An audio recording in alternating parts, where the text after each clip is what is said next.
솔직히 말하면 그 일을 겪기 전까진 난 귀신 같은 건 믿지 않았어요. 아니, 믿는다는 개념조차 없었죠. 그저 피곤한 사람들 머릿속이 만들어낸 착각쯤으로 생각했어요. 하지만 구조라 근처 그 낡은 창고에서 봤던 건 누가 뭐래도 현실이었습니다. 눈으로 봤고 냄새를 맡았고 손끝으로 느꼈으니까요. 그때가 2021년 초여름쯤이었어요.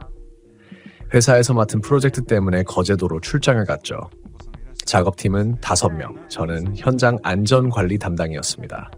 우리가 하려던 일은 오래된 공장 부지의 재활용 설비 점검이었어요.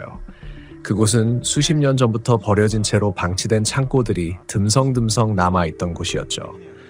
구조라 해변 근처 버려진 창고. 지금은 거의 쓰러져가는 건물이었지만 한때는 지역 어민들의 물품 창고로 꽤 활발히 쓰였다고 들었습니다. 문제는 그 부지를 새 공장으로 개발하려는 회사가 밤마다 이상한 소리가 난다는 민원 때문에 공사를 미루고 있었던 거예요. 처음 그 얘기를 들었을 때 팀원들은 웃었습니다. 귀신이 공사 방해하나 보네. 에이, 바람 소리겠지. 저도 웃었죠. 솔직히 좀 비웃듯이요. 하지만 현장에 도착했을 때 묘한 느낌이 들었어요. 지도상으로는 평범한 부지인데 바람이 유난히 무겁고 공기가 눅눅했어요. 그때는 단순히 바닷가 근처라서 그렇겠거니 했지만 돌이켜보면 그때부터 뭔가 이상했죠. 첫날은 점검만 했습니다. 낡은 철제 구조물, 녹슨 기둥, 군데군데 무너진 벽. 안쪽 창고는 이미 문이 반쯤 떨어져 있었고 누군가 오래전 버린 작업복과 장화들이 먼지 속에 처박혀 있었습니다. 저는 평소 버릇처럼 현장 사진을 찍었죠. 정면에서, 구석에서, 또 천장을 향해서. 그런데 렌즈를 통해 볼 때마다 왠지 모르게 안개 낀 듯한 흐릿한 그림자가 프레임에 걸렸어요. 그림자라기보다 움직임에 가까운 뭔가요. 눈으로 보면 아무것도 없는데 카메라엔 미묘하게 흔적이 남는 거죠. 야, 사진 왜 이렇게 탁해? 동료 중 한 명이 제 핸드폰을 들여다보며 물었어요. 저는 그냥 렌즈에 먼지가 낀 줄 알았죠. 그날은 별일 없이 해가 저물었고 우린 근처 숙소로 돌아갔습니다. 그날 밤 숙소 벽이 이상하게 삐걱거렸어요. 파도 소리가 아니라 마치 누가 벽 뒤에서 천천히 손톱으로 긁는 소리 같았죠. 칙, 칙. 그게 일정한 간격으로 들렸습니다. 한밤중이라 더 크게 들렸던 건지도 모르죠. 하지만 그건 정말 사람 손끝 같은 리듬이었어요. 아침이 되자 모두 피곤에 절어 있었습니다. 야, 어제 자는데 벽에서 쓱쓱거리는 소리 안 났냐? 들렸지? 나 꿈인 줄 알았는데. 우린 다들 웃으며 대수롭지 않게 넘겼어요. 하지만 그날 오후 창고 내부 점검을 하던 중에 이상한 걸 발견했어요. 창고 안쪽 벽면에 어제 우리가 묵던 숙소 벽과 똑같은 긁힌 자국이 있었던 겁니다. 직선으로 깊게, 마치 뭔가 안에서부터 벽을 뚫고 나오려 한 듯이. 그 자국은 딱 제 허리 높이쯤에서 멈춰 있었어요. 손으로 문질러 보니 먼지가 아니라 실제로 벽이 패여 있었어요. 손톱으로는 절대 낼 수 없는 깊이였죠. 그 순간 공기가 갑자기 차가워졌습니다. 정말 이상하게도 햇빛이 쏟아지는 대낮인데 숨을 내쉴 때마다 김이 나올 정도였어요. 그리고 창고 안쪽 녹슨 철문 틈에서 바람 소리가 아니라 숨소리가 들렸습니다. 쉬익, 쉬익. 규칙적인 리듬, 마치 누군가 거칠게 들이마시고 내쉬는 소리. 저는 순간 얼어붙었어요. 하지만 뒤에 있던 팀장이 저를 밀치며 말했죠.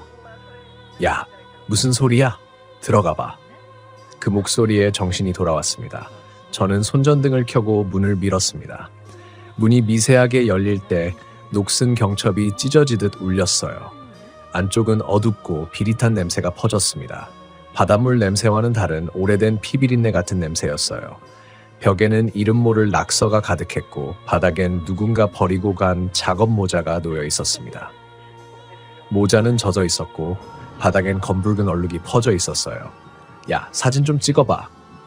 팀장이 말했죠.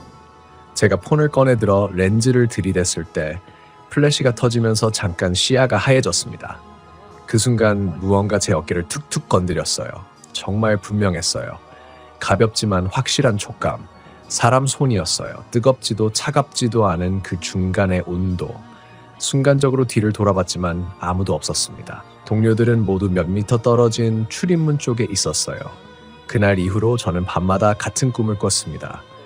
누군가 제 어깨를 건드리고 귓가에 속삭이는 꿈. 거기, 가지마. 그 목소리는 분명 여자였습니다. 하지만 그 창고엔 여자 직원은 없었어요. 며칠 뒤 우린 마지막 점검을 위해 다시 현장으로 향했습니다. 이번엔 낮이었고 장비도 많았고 분위기도 덜 긴장돼 있었죠. 하지만 도착하자마자 팀 중 한 명이 말했습니다. 야, 저기 봐. 창고 앞 녹슨 철문에 하얀 손자국이 선명하게 찍혀 있었습니다. 마치 누가 안쪽에서 문을 세게 밀어낸 듯한 모양이었어요. 그 손자국은 크기가 일정치 않았고 가운데 부분이 마치 녹슨 피처럼 말라붙어 있었습니다. 그때부터였어요.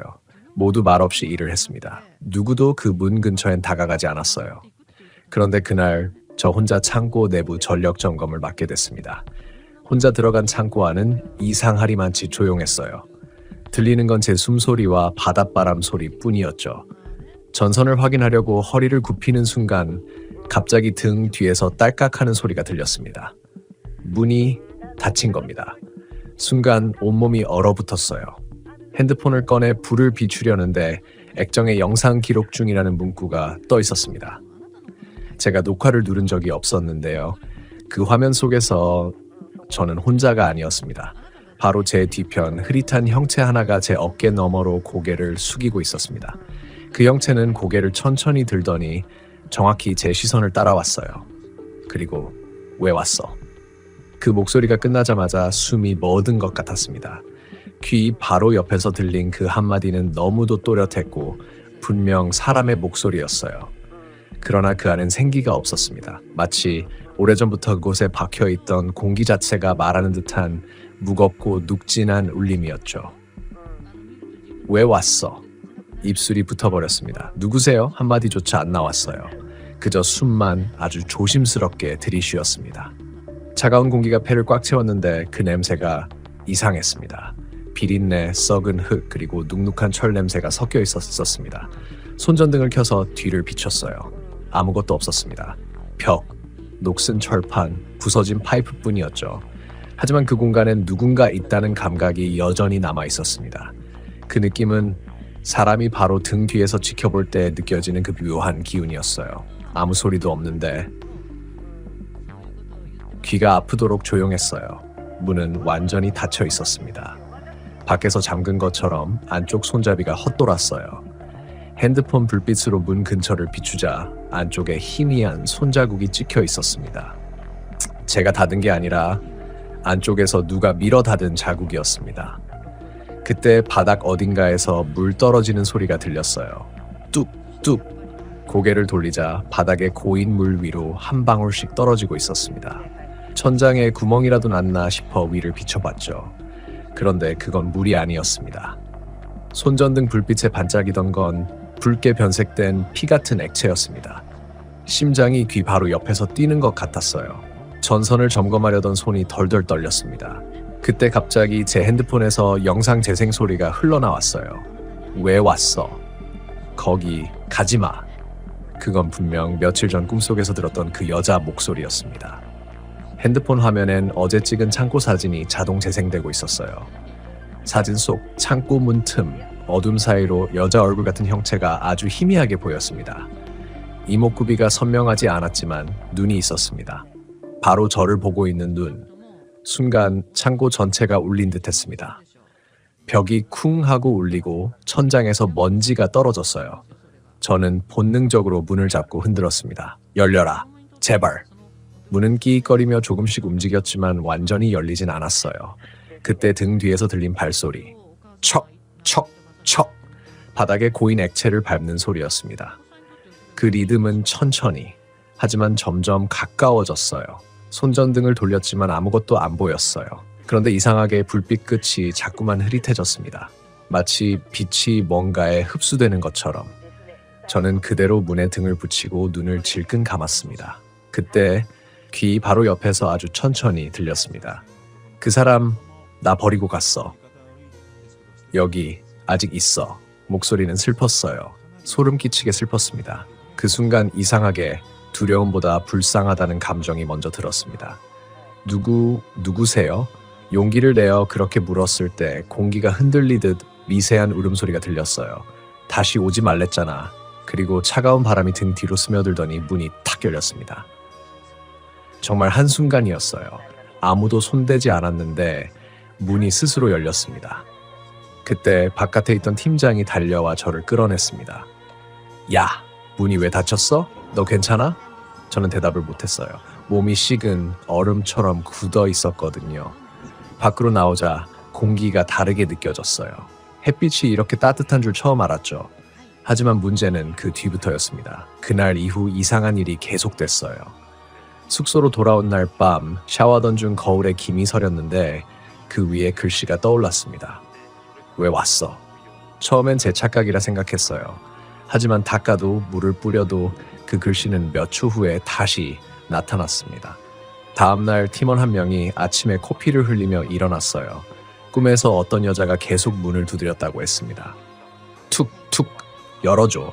그 소리가 너무 생생해서 잠결에 진짜 문을 열 뻔했다고 하더군요. 그리고 셋째 날 현장 사진 정리하던 중 제 카메라 메모리 안에 제가 찍지 않은 영상이 있었습니다. 파일 이름은 그냥 숫자 2021-06-203. 재생하자 창고 안쪽 모습이 나왔습니다. 누가 카메라를 들고 천천히 안으로 들어가고 있었어요.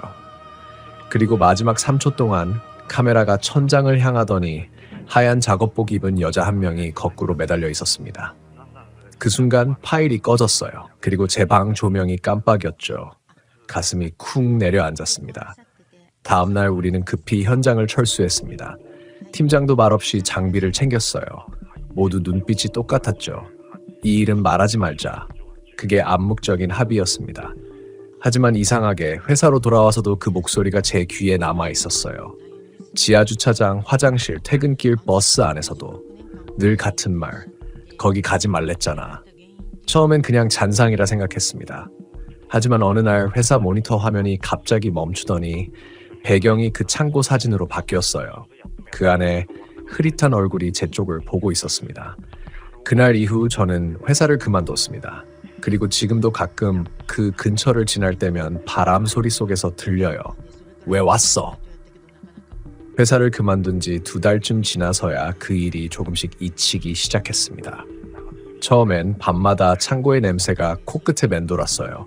썩은 철 냄새, 젖은 첫 냄새, 그리고 그 이상한 숨소리까지. 하지만 시간이 지나면서 점점 흐려졌죠. 사람은 참 간사해요. 죽을 만큼 무서웠던 기억도 일상 속에 묻히면 희미해지니까요. 그렇게 평범한 날들이 이어지던 어느 날 회사 동료였던 민석에게서 전화가 왔습니다. 야, 너 그 구조라 창고 기억하지? 목소리가 이상하게 떨리더군요. 그 현장 또 일이 났대. 그 한마디에 손에 들고 있던 컵을 떨어뜨렸어요. 가슴이 쿵 하고 내려앉았습니다. 무슨 일이야? 새로운 외주 직원이 실종됐대. 점검하러 들어갔다가 그 말을 듣는 순간 심장이 얼어붙는 기분이었어요. 실종이라니 경찰은? 찾고는 있는데 CCTV엔 아무것도 안 찍혔대. 그날 밤 잠을 이룰 수 없었습니다. 머릿속에서 그 여자의 목소리가 다시 맴돌았어요. 거기 가지 말랬잖아.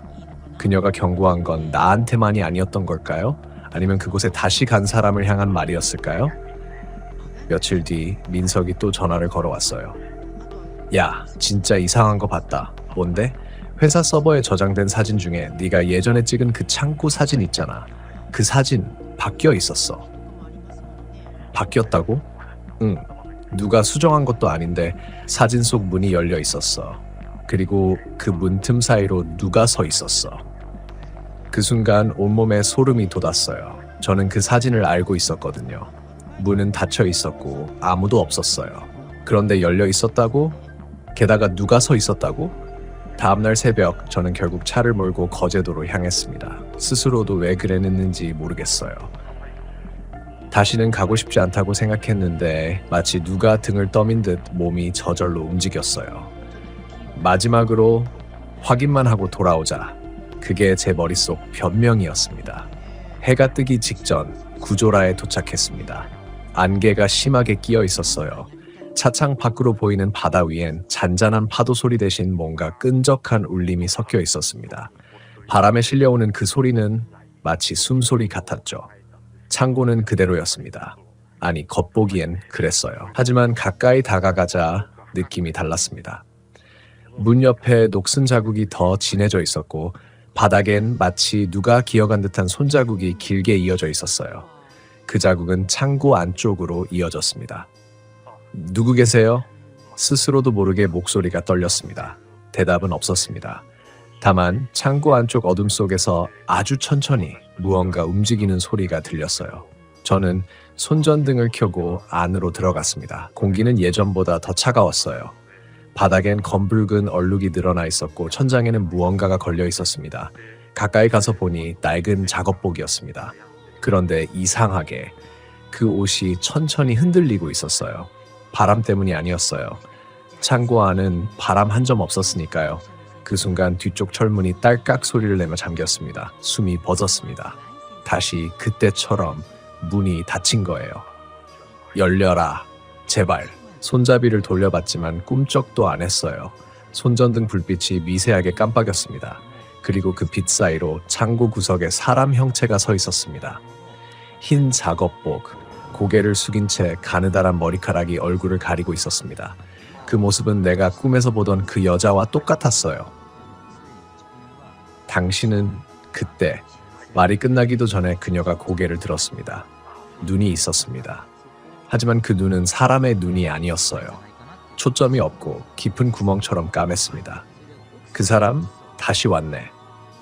입술이 움직였지만 목소리는 머릿속으로 바로 들렸습니다. 입을 열지 않아도 그녀의 말이 제 머릿속을 울렸어요. 저는 그 자리에서 주저앉았습니다. 도망치려 해도 다리가 말을 듣지 않았습니다. 그녀가 한 걸음씩 다가왔어요. 바닥에 피 웅덩이를 밟을 때마다 척! 척! 소리가 울렸습니다. 왜 왔어? 그녀가 제 앞에서 멈춰 섰습니다. 가까이서 보니 얼굴 반쪽이 찢겨 있었습니다. 마치 무언가에 끌려간 듯한 자국이 목선까지 이어져 있었어요. 그 사람은 나 버리고 갔어. 그래서 나 여기 남았어. 그녀의 말투는 차분했지만 그 안에는 분노와 슬픔이 동시에 섞여 있었습니다. 그 사람 누구예요? 너희 중 하나. 순간 머릿속이 하얘졌습니다. 그녀가 가리킨 곳은 창고 구석에 놓인 민석의 작업복이었습니다. 저는 그 자리에서 비명을 질렀어요. 민석이 여기 왔어? 언제? 그 사람 나 두고 도망쳤어. 그녀의 음성이 더 낮게 깔렸습니다. 그래서 나 다른 사람을 불렀어. 순간 천장이 흔들리며 무언가가 떨어졌어요. 그건 낡은 CCTV 카메라였습니다. 렌즈가 깨지며 불빛이 번쩍하더니 바닥 위에 흰 형체가 여러 개 비쳤습니다. 그녀뿐 아니라 여럿이 서 있었습니다. 남자, 여자, 아이. 모두 작업복을 입고 고개를 숙인 채. 그때 문이 다시 쿵 하고 울렸습니다. 바깥에서 누가 문을 두드리는 소리였습니다. 야! 누구 있어요? 낯선 목소리, 아마 경찰이나 구조대였겠죠. 저는 힘껏 문을 쳤습니다. 여기요! 제발 열어주세요! 문이 열리는 순간 그녀의 얼굴이 제 바로 앞까지 다가왔습니다. 나 잊지 마. 그리고 순식간에 사라졌어요.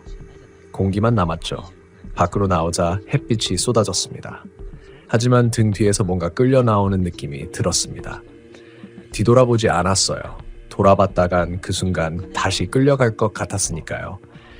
그날 이후 실종된 민석은 결국 발견되지 않았습니다. 그의 작업복만 창고 구석에서 눅눅한 먼지 속에 남아 있었죠. 그리고 저는 지금도 가끔 핸드폰 카메라를 켜면 자동으로 녹화가 시작됩니다. 아무것도 찍히지 않는데 녹화 시간은 언제나 3분 12초. 그건 그녀가 마지막으로 제 앞에 나타났던 순간의 길이와 같습니다. 그날 밤 이후로 나는 구조라라는 이름만 들어도 손이 떨린다.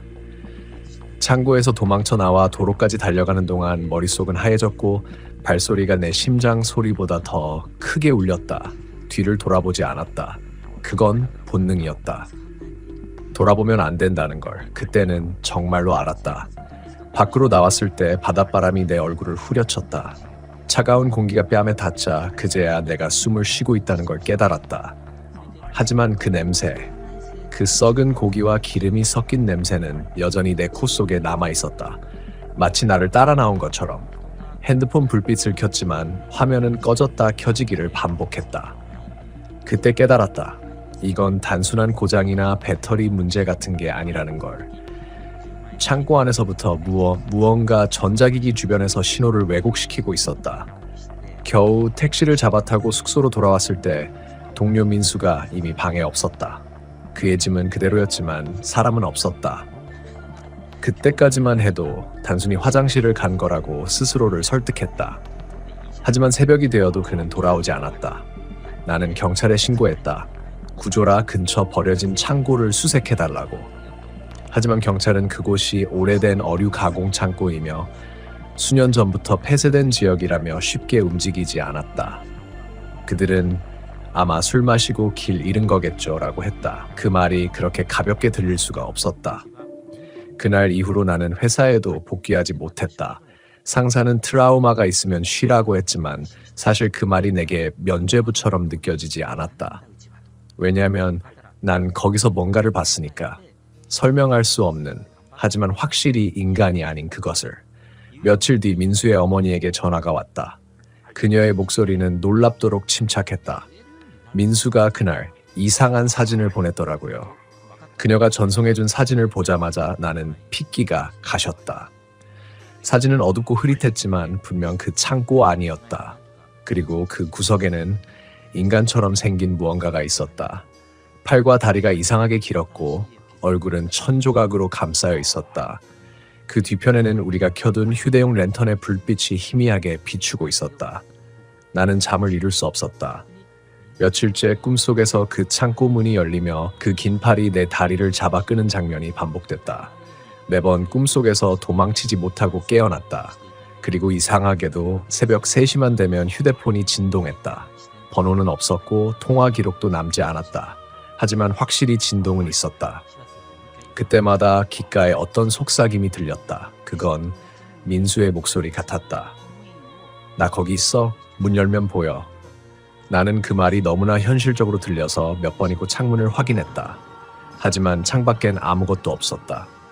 단지 구조라 근처에서 불어오는 듯한 바람 소리만 있었다. 어느 날 용기를 내어 다시 그곳으로 갔다. 그냥 끝내야 할 것 같았다. 민수의 흔적을 직접 확인해야 했다. 다시 그 창고 앞에 섰을 때 낮인데도 내부는 이상하게 어두웠다. 마치 빛이 들어가지 않는 공간처럼. 문틈으로 바람이 불어오며 그때 그 냄새가 다시 코를 찔렀다. 손전등을 켜고 안으로 들어가자 바닥엔 누군가 흘린 커피캔이 굴러다녔다. 그리고 벽 한가운데에 검은 글씨가 적혀 있었다. 문을 열지 마. 그 순간 뒤에서 찰칵하는 소리가 났다. 누군가 문을 잠근 것이다. 내 심장이 얼어붙었다. 그리고 어둠 속에서 천으로 얼굴을 감싼 그 형체가 천천히 고개를 돌렸다. 그것은 사람이 아니었다. 가죽이 말라붙은 듯했고 팔은 비정상적으로 길게 늘어져 있었다. 그 입 주변에서는 민수의 목소리가 울렸다. 왜 다시 왔어? 그 목소리는 울먹이듯 떨리고 있었다. 하지만 나는 직감했다. 그건 민수가 아니었다. 나는 필사적으로 문을 두드렸다. 문은 열리지 않았다. 그리고 내 옆에서 바닥이 뚝 하고 내려앉았다. 그 아래로 썩은 물이 고여 있었고 그 안에서 손이 튀어나왔다. 나는 비명을 지르며 몸을 뒤로 던졌다.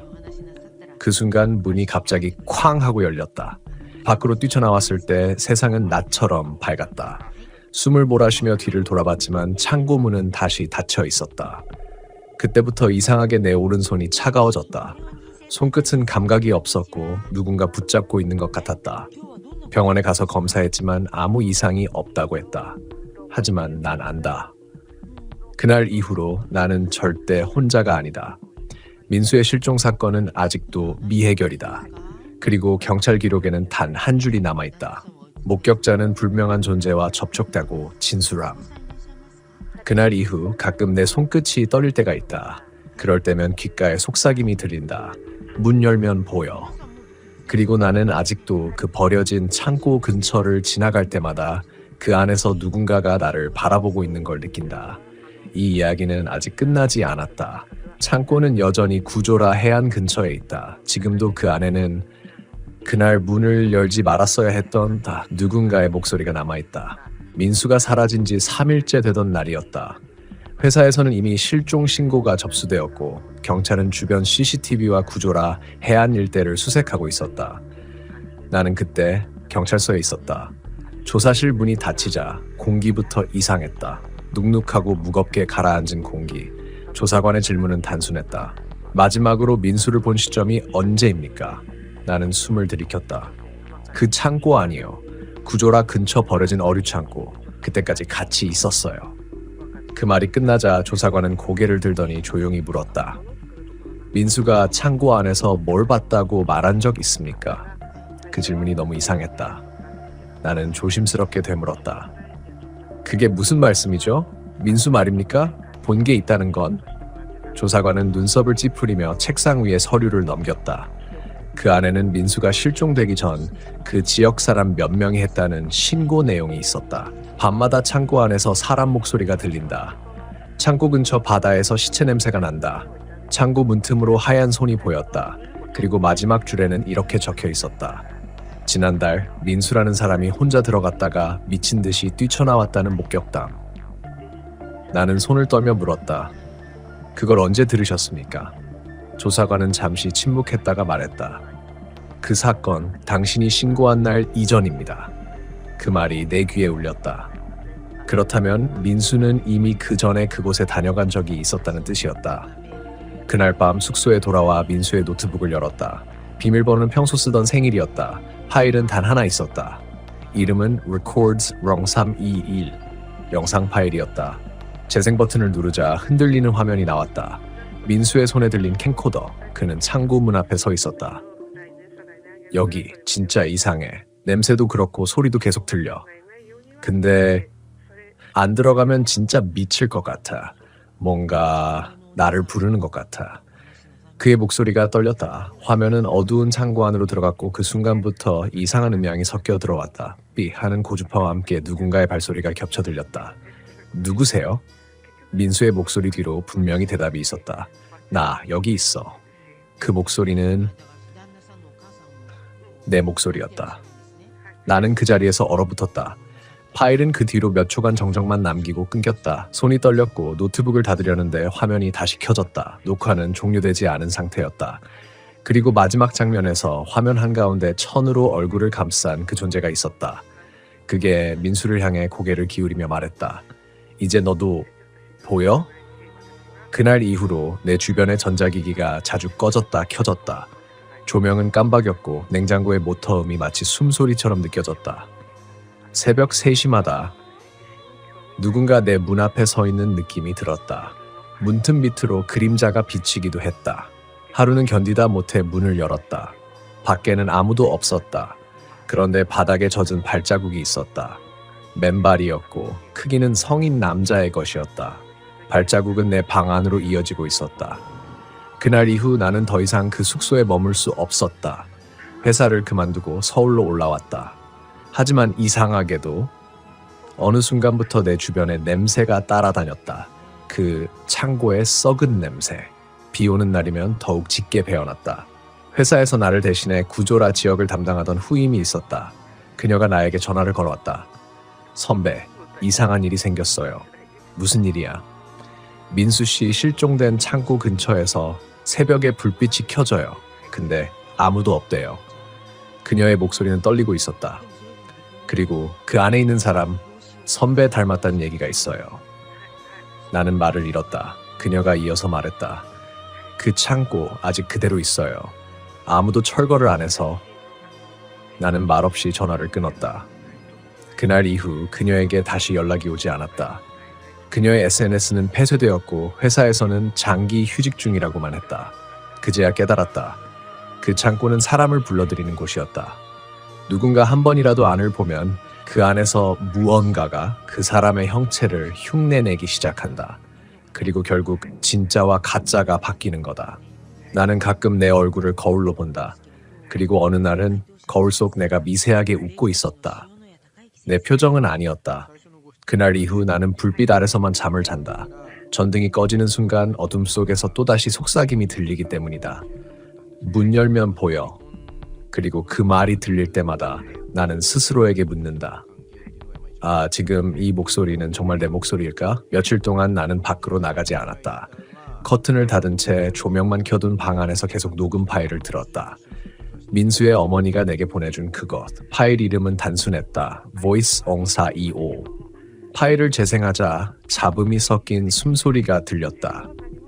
민수야, 엄마야, 듣고 있니? 그녀의 목소리였다. 그런데 그 뒤로 아주 미세한 웅얼거림이 이어졌다. 사람 말 같기도 하고 물 밑에서 울려나오는 듯한 소리. 그녀는 떨리는 목소리로 말했다. 너 아직 거기 있니? 잠시 정적. 그리고 이어서 엄마, 그건 분명 민수의 목소리였다. 하지만 이상하게 늘어지고 끊겼다. 그녀가 울음을 터뜨리며 파일을 끊었고 그 뒤엔 딱 하는 소리. 마치 녹음기가 바닥에 떨어진 듯한. 그 순간 내 심장이 얼었다.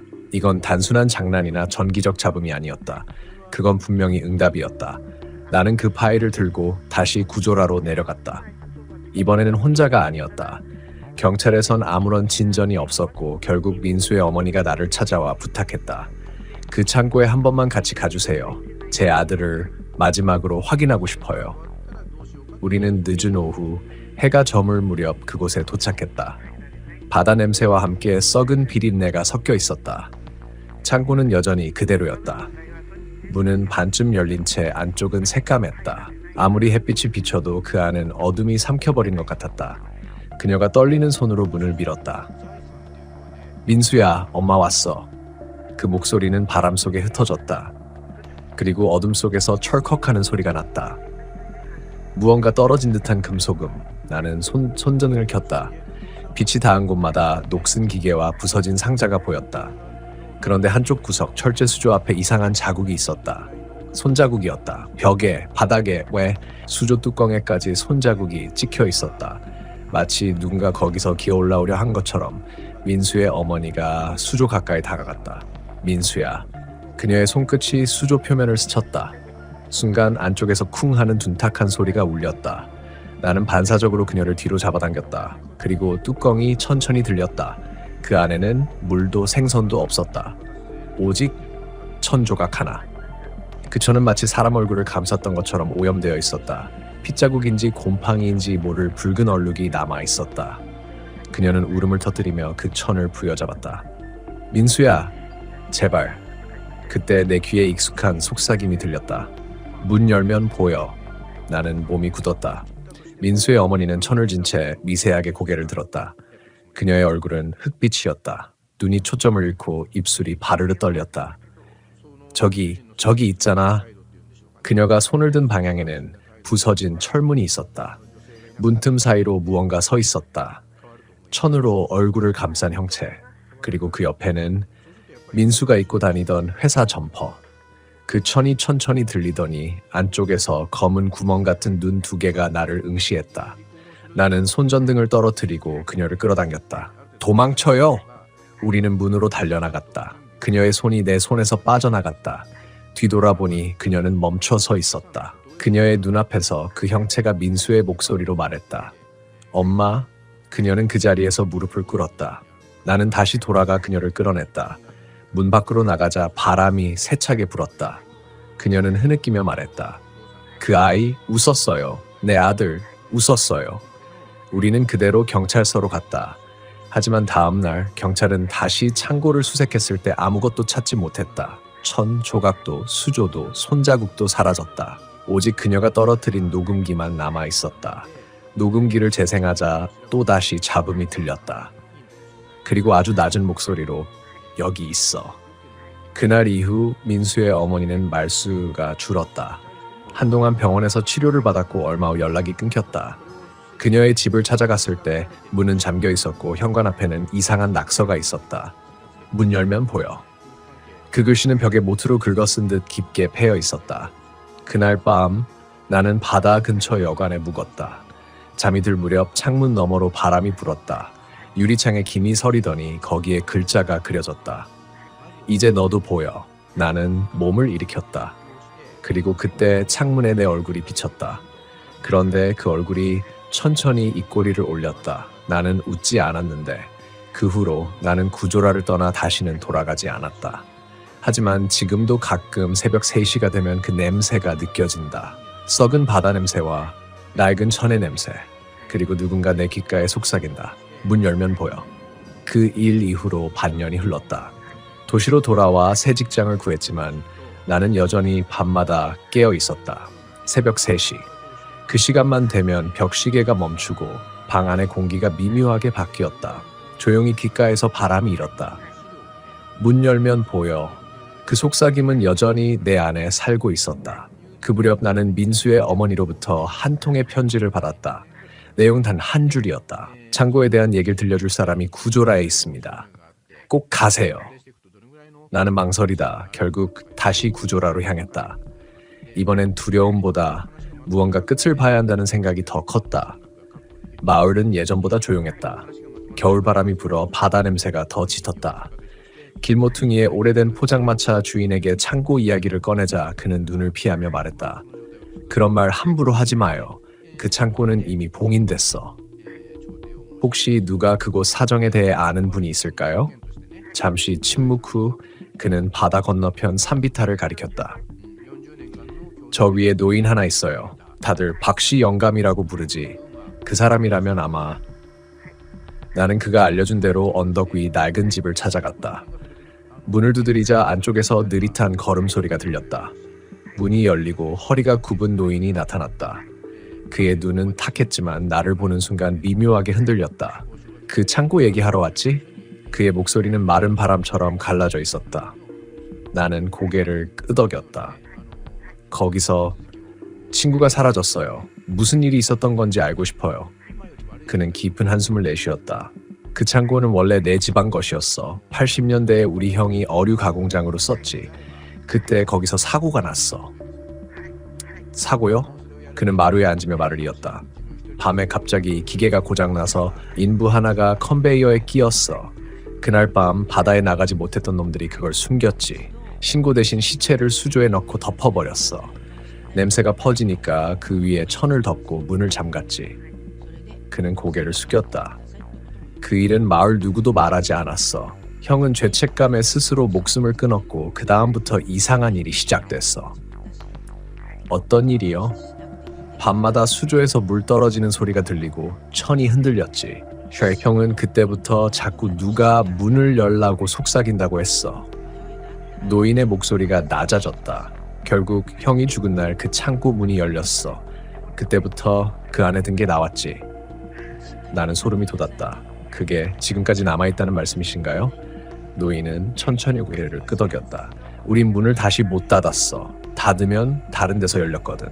어떤 사람은 꿈속에서, 어떤 사람은 바닷속에서. 그건 문이 아니라 길이 된 거야. 죄를 덮은 사람들이 만든 길. 그는 갑자기 내 손을 잡았다. 손끝이 얼음처럼 차가웠다. 그 아이, 내 친구 말이야. 그 애는 그 문을 본 거야. 문을 본 사람은 결국 안에 있는 걸 대신해야 해. 나는 목이 막혀 말을 잇지 못했다. 그의 말은 현실보다 더 무겁게 가라앉았다. 대신하다니요? 그건 누구든 상관없어. 문을 여는 순간 그 안에서 나오는 놈은 새로운 몸이 필요해. 그리고 그 문을 열었던 사람의 그림자를 가져가지. 그 눈동자가 내 손목으로 향했다. 그래서 내 손이 차가운 거야. 이미 절반은 그쪽 세상에 닿아 있거든. 순간 손끝에서 얼음처럼 차가운 감각이 스쳤다. 나는 무의식적으로 손목을 감싸 쥐었다. 그가 마지막으로 중얼거렸다. 그 문은 열리지 않게 해야 해. 근데 요즘 젊은 것들이 이상한 걸 보러 들어가더라. 혹시 그 창고에 아직 들어간 사람이 있나요? 있지. 그의 입가가 미세하게 떨렸다. 지난달에 카메라 들고 왔던 젊은 여자 하나. 회사 옷 입었더라. 숨이 막혔다. 그건 나의 후임이었다. 나는 급히 일어섰다. 그녀는 지금 어디 있죠? 그는 창밖을 바라보며 낮게 말했다. 찾을 수 없을 거야. 그런 애들은 바람에 섞여 사라져. 문을 닫기 전에 나간 적이 없거든. 그의 말이 끝나자 창문이 흔들렸다. 밖에서는 바닷바람이 세차게 불고 있었다. 그 바람 속에서 희미하게 들려왔다. 문 열면 보여. 나는 몸을 돌려 뛰쳐나왔다. 뒤에서 노인의 목소리가 따라왔다. 그 말 들으면 절대 대답하지 마. 절대로. 하지만 이미 늦었다. 바람 속에 섞인 그 목소리가 분명 내 귀 옆에서 속삭였다. 너는 이미 봤잖아. 그날 이후로 나는 잠들 수 없다. 불빛이 조금이라도 흔들리면 그 그림자가 나타난다. 손끝은 여전히 차갑고 어쩔 땐 내 손이 내 것이 아닌 느낌이 든다.